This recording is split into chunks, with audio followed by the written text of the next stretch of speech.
Assalamualaikum warahmatullahi wabarakatuh. Saya Intan Sintia Dewi Agustin dan ini anggota kelompok 2 Tafsir Tarbawi. Kami di sini akan menjelaskan tentang ayat yang mewajibkan untuk belajar dan mengajar. Jangan lupa disimak. Secara sederhana, belajar berarti berusaha mengetahui sesuatu, berusaha memperoleh ilmu pengetahuan, kepandaian, keterampilan. Belajar adalah sesuatu yang menarik, karena sebagai makhluk individu dan makhluk sosial, manusia selalu berusaha mengetahui sesuatu yang berada dalam lingkungannya untuk menunjukkan eksistensi kemanusiaannya. Sedangkan mengajar adalah memberikan serta menjelaskan kepada orang tentang suatu ilmu. Memberi pelajaran.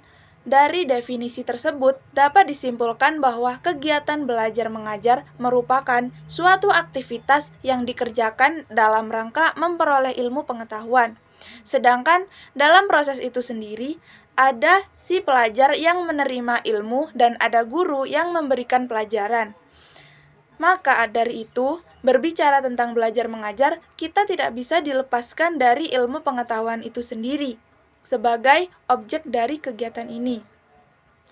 Sejak awal kehadirannya, Islam telah memberikan perhatian yang amat besar terhadap kegiatan belajar dalam arti yang seluas-luasnya. Hal ini antara lain dapat dilihat pada apa yang ditegaskan dalam Al-Quran dan pada yang secara empiris dapat dilihat dalam sejarah.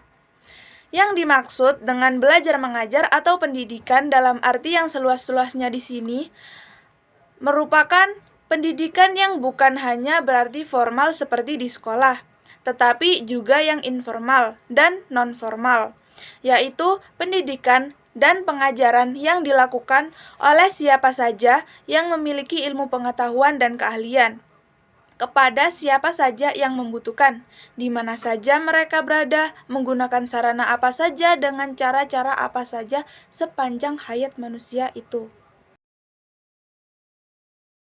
Quran Surat Al-Alaq ayat 1-5. A'udzu billahi minasyaitonir rajim. Bismillahirrahmanirrahim. Iqra bismi rabbikal ladzi khalaq. Khalaqal insana min 'alaq. Iqra wa rabbukal akram. Alladzi 'allama bil qalam. 'Allamal insana ma lam ya'lam. Shadaqallahul 'adzim. Surat Al-Alaq merupakan surat yang pertama kali diturunkan Allah Subhanahu wa taala kepada Nabi Muhammad SAW. Dalam surat ini terdapat banyak mutiara ilmu yang dapat dipelajari dan sangat menakjubkan. Di antara faidah yang dapat kita ambil dari surat ini adalah pentingnya membaca. Berikut ini akan dibahas tentang tafsir dari surat tersebut dengan ringkas namun padat.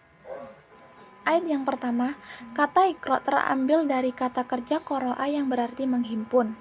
Kemudian, huruf ba pada kata bismi ada yang memahami sebagai fungsi penyertaan atau mulasabah, sehingga dengan demikian ayat tersebut berarti bacalah disertai dengan nama Tuhanmu. Sementara ulama memahami kalimat bismi rabbika bukan dalam pengertian harfiahnya. Sudah menjadi kebiasaan masyarakat Arab sejak masa jahiliyah mengaitkan suatu pekerjaan dengan nama sesuatu yang mereka agungkan. Kata khalaqa memiliki sekian banyak arti, antara lain menciptakan dari tiada menjadi ada tanpa suatu contoh terlebih dahulu, mengukur, memperhalus, mengatur, membuat, dan sebagainya. Objek khalaqa pada ayat ini tidak disebutkan sehingga objeknya pun sebagai Iqra bersifat umum. Dengan demikian Allah adalah pencipta semua makhluk dalam tafsir Al-Misbah. Kemudian kata insan atau manusia terambil dari akar kata uns atau senang, jinak dan harmonis atau dari kata nish yang berarti lupa. Ada juga yang berpusat berasal dari kata naus yakni gerak atau dinamika. Kata insan menggambarkan manusia dengan berbagai keragaman sifatnya. Kata alaq dalam Kamus Bahasa Arab berarti segumpal darah, dalam arti cacing yang terdapat dalam air bila diminum oleh binatang maka ia tersangkut ke kerongkongannya. Tetapi ada yang memahaminya dalam arti sesuatu yang tergantung di dinding rahim, karena para pakar embriologi menyatakan bahwa setelah terjadinya pertemuan antara sperma dan induk telur, ia berproses dan membelah diri menjadi 2, kemudian 4, kemudian 8, demikian seterusnya sambil bergerak menuju kantong kehamilan dan melekat berdempet serta masuk ke dinding rahim. Ayat ketiga.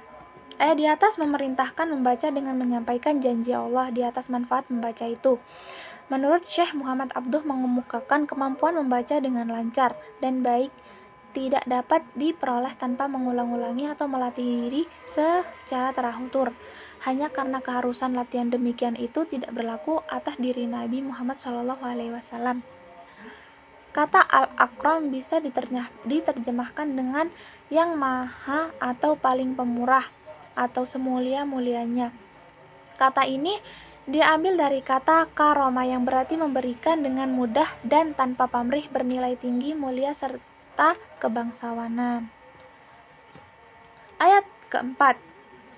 Pada ayat keempat ini dinamai ihtibak, maksudnya adalah tidak disebutkan suatu keterangan yang sewajarnya ada pada dua susunan kalimat yang bergandengan, karena keterangan yang dimaksud sudah disebut pada kalimat yang lain. Pada ayat keempat, kata manusia tidak disebut karena telah disebut pada ayat kelima, dan pada ayat kelima tanpa pena tidak disebut karena pada ayat 4 telah diisyaratkan makna itu dengan disebutnya pena.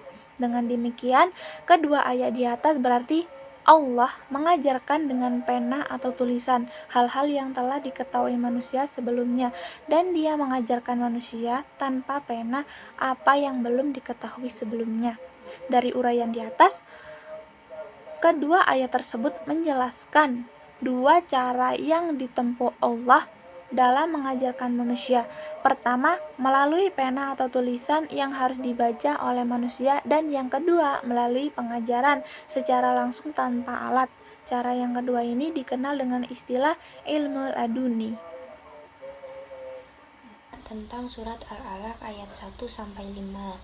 Menurut Ibnu Katsir bahwa surat Al-Alaq ayat 1-5 merupakan surat yang berbicara tentang permulaan rahmat Allah yang diberikan kepada hambanya, adalah awal dari nikmat yang diberikan kepada hambanya dan sebagai tanbih atau peringatan tentang proses awal penciptaan manusia dari Al-Alaq.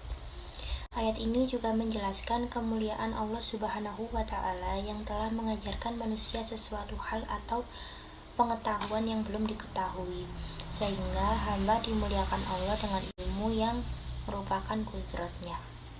Sementara itu, menurut Ali Al-Syabuni bahwa surat Al-Alaq disebut juga dengan surat Iqra. Ayat ini turun di Mekah dengan memuat 3 hal. Nah, yang pertama menjelaskan awal turunnya wahyu kepada Nabi Muhammad SAW. Yang kedua menjelaskan kekuasaan Allah tentang penciptaan manusia.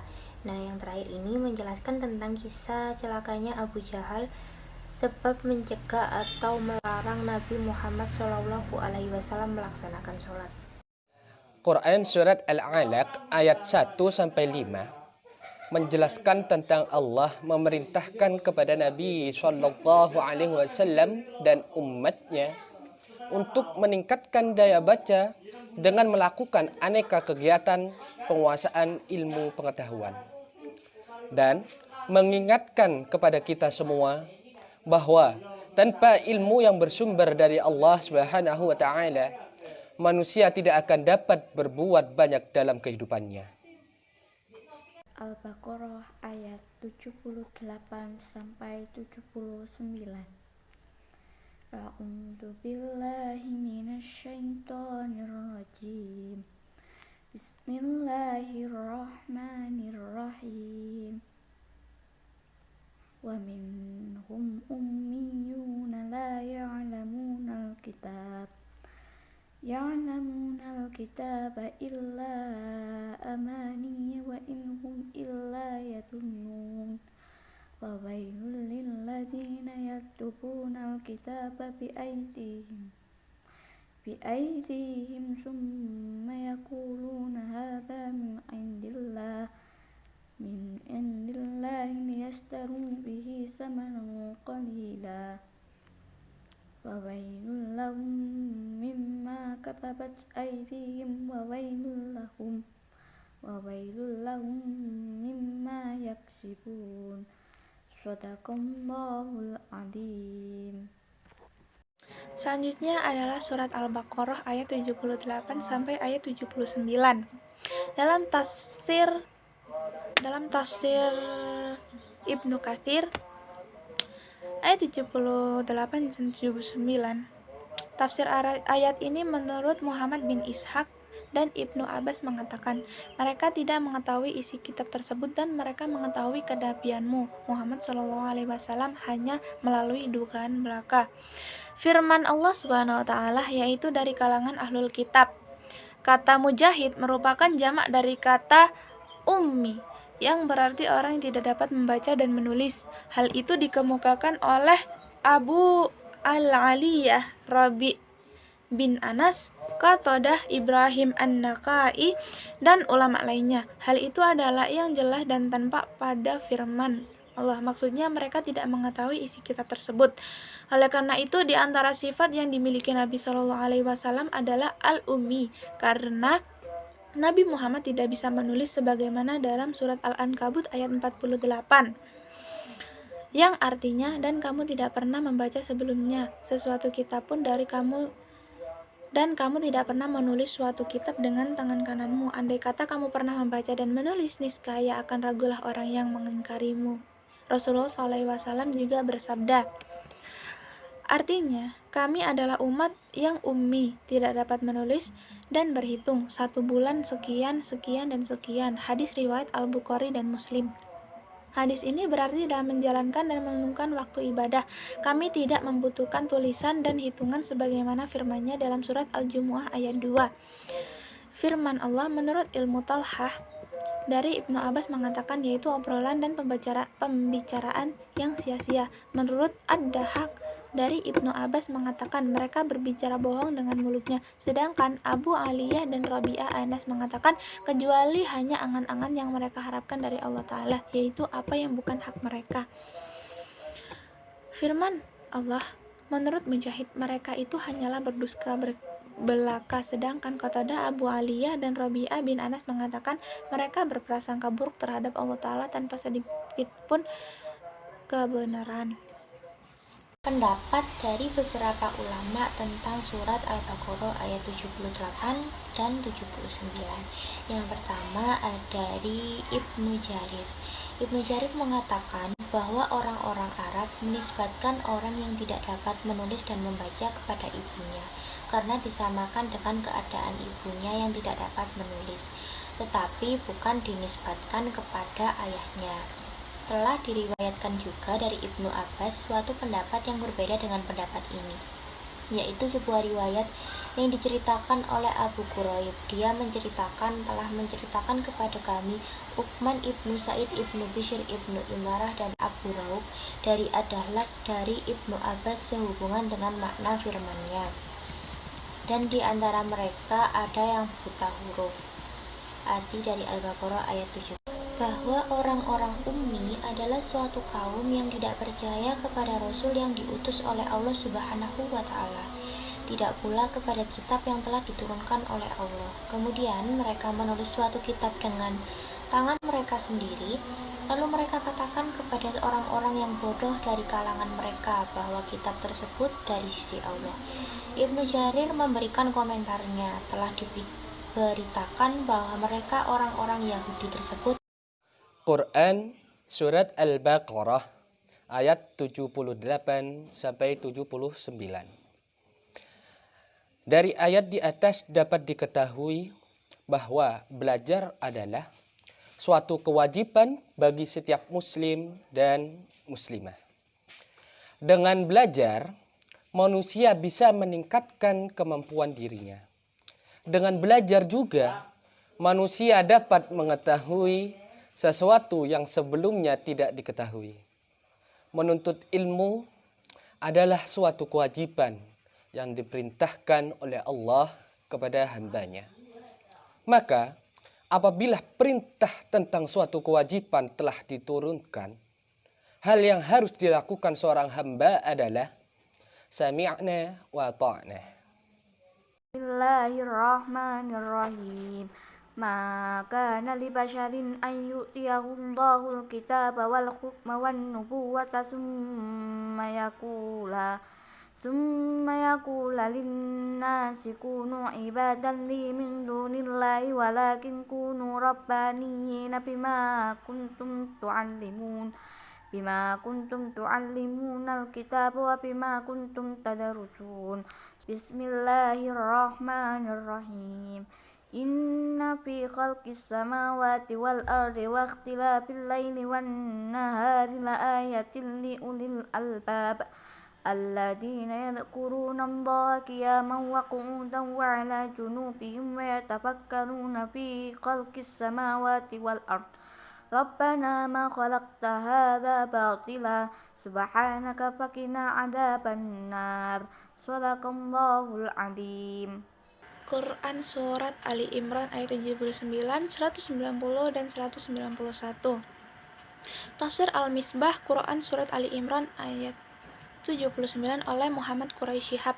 Tidak dapat diterima akal dan tidak akan sampai hati seorang nabi yang menerima wahyu dan ilmu pengetahuan dari Allah serta berbicara tentang Allah untuk meminta orang lain menyembahnya, bukan menyembah Allah. Yang dapat diterima akal dan sesuai dengan kenyataan adalah bahwa nabi meminta orang lain menyembah Allah Subhanahu wa taala yang menciptakan mereka dengan penuh ketulusan sesuai dengan ilmu yang telah diajarkan dan mereka pelajari dari kitab. Tafsir Ali Imran ayat 190 sampai 190 menurut Buya Hamka dalam tafsir Al-Azhar. Surat Ali Imran menjelaskan bahwa dalam teritori langit dan bumi serta pilihan bergantinya malam dan siang terdapat tanda-tanda kekuasaan Allah bagi ulul albab yang digunakan sebagai orang-orang berakal memiliki dua ciri utama yakni zikir dan pikir. Melalui surat Ali Imran ayat 190, Allah mengarahkan hambanya untuk merenungkan alam, langit, dan bumi. Dia mengarahkan agar hambanya mempergunakan pikirannya dan memperhatikan pergantian antara dua malam. Semuanya itu penuh dengan tanda-tanda kebesaran Allah. Orang yang mampu memahami bahwa arus langit dan bumi serta pergantian siang dan malam merupakan tanda-tanda kekuasaan Allah. Mereka sangat berpengaruh. Yang menurut Ibnu Katsir, mereka adalah orang yang memiliki akal sempurna lagi memiliki kecerdasan. Sedangkan menurut Sayyid Qutb, mereka adalah orang-orang yang memiliki pemikiran dan pemahaman yang benar. Surat Ali Imran ayat 191 menjelaskan ciri-ciri ulul albab, bahwa ulul albab adalah orang yang banyak berzikir dan berpikir. Ia berzikir dalam segala kondisi, baik saat berdiri, duduk, atau berbaring. Ia juga mentafakuri atau mentes dasar ini hingga sampai pada kesimpulan bahwa Allah menciptakan alam tidak ada yang sia-sia. Maka ia berdoa kepada Allah, memohon perlindungan atas dari siksa neraka. Ulama tentang Quran Surat Ali Imran ayat 79. Menurut Ibnu Sina, bahwa guru yang mempunyai kepribadian robbani adalah kaum pria yang menonjol budi pekertinya, cerdas, teliti, sabar, telaten dalam membimbing anak, adil, hemat dalam menggunakan waktu, gemar bergaul dengan anak-anak, tidak keras hati, dan senantiasa menghias diri. Selain itu, guru juga harus mengutamakan kepentingan umat daripada kepentingan diri, menjauhkan diri dari meniru sifat raja dan orang-orang yang berakhlak rendah, mengetahui etika dan majelis ilmu, sopan dan santun dalam berdebat, berdiskusi, dan bergaul. Pendapat ulama tentang Quran Surat Ali Imran ayat 190 dan 191. Menurut Ibnu Katsir, mereka adalah orang yang memiliki akal sempurna lagi memiliki kecerdasan. Sedangkan menurut Sayyid Qutb, mereka adalah orang-orang yang memiliki pemikiran dan pemahaman yang benar. Surat Ali Imran ayat 191 menjelaskan Ciri-ciri ulul albab, bahwa ulul albab adalah orang yang banyak berzikir dan berpikir. Quran Surat Al-Imran ayat 79. Jadi, pendidikan guru seharusnya dapat menjadikan guru mengalami perubahan dan pertumbuhan. Baik sebagai manusia yang berkepribadian yang luhur, maupun sebagai manusia yang profesional. Sehingga mampu melakukan adaptasi terhadap setiap lingkungan yang dihadapinya. Peningkatan kepribadian guru pendidikan agama Islam yang sesuai dengan konsep Rabbani secara terus-menerus memang merupakan persyaratan yang penting bagi proses pemerataan dan penegakan kualitas pendidikan nasional yang selalu bersifat dinamik. Quran Surat Al-Imran ayat 190 sampai 191 menjelaskan tentang konsep pendidikan Islam yang diperkenalkan dalam Al-Quran adalah dengan konsep zikir dan pikir. Zikir, di mana zikir ini didahulukan karena wujud yang ada, dalam kurung berpangkal dan bertolak kepada Allah, serta kemudian dilanjutkan dengan konsep pikir sebagai bentuk sikap kedekatan dengan Allah. Dan di dalam ayat tersebut juga memiliki tujuan utama dalam mengembangkan pendidikan, yaitu menjadikan muslim yang ulul albab atau intelektual plus, serta mempunyai wawasan luas, tanggung jawab, kritis, dan kemauan melakukan ibadah malam. Jadi, kesimpulan yang dapat kita ambil dari presentasi tadi, yakni belajar mengajar wajib bagi muslim laki-laki dan perempuan tanpa adanya batasan waktu. Orang yang belajar akan mendapatkan ilmu yang dapat digunakan untuk memecahkan segala masalah yang dihadapinya di kehidupan dunia. Dengan ilmu yang dimilikinya, mampu mengangkat derajat di mata Allah. Belajar adalah suatu perubahan yang terjadi dalam diri manusia disebabkan oleh hal yang dapat mempengaruhi tingkah laku manusia tersebut. Sedangkan pengertian mengajar lebih identik kepada proses mengarahkan seseorang agar lebih baik. Dalam Islam, pendidikan hanya dilaksanakan dalam batasan waktu tertentu saja, melainkan dilakukan sepanjang usia. Dalam pandangan Islam, kewajiban untuk menuntut ilmu atau pendidikan bukan hanya pengetahuan yang terkait urusan akhirat saja yang ditekankan oleh Islam, melainkan pengetahuan yang terkait dengan urusan dunia juga. Ilmu pengetahuan itu memudahkan orang menuju surga. Hal itu dikarenakan seseorang mengetahui akidah yang benar, cara-cara beribadah dengan benar, dan bentuk-bentuk akhlak yang mulia. Selain itu, orang berilmu mengetahui pula hal-hal yang dapat merusak akidah tauhid, perkara-perkara yang merusak pahala ibadah, dan memahami pula sifat dan akhlak-akhlak jelek yang perlu dihindarinya. Semuanya itu akan membawanya ke surga di akhirat, bahkan kesejahteraan di dunia. Baiklah, sekian presentasi dari kelompok 2 Tafsir Tarbawi. Mohon maaf apabila kita ada salah pengucapan atau yang kami sengaja ataupun tidak. Semoga apa yang kami sampaikan di sini dapat menambah wawasan ilmu teman-teman semua, dapat menambah pemahaman tentang tafsir ayat, kewajiban belajar dan mengajar. Akhirul kalam, wassalamualaikum warahmatullahi wabarakatuh.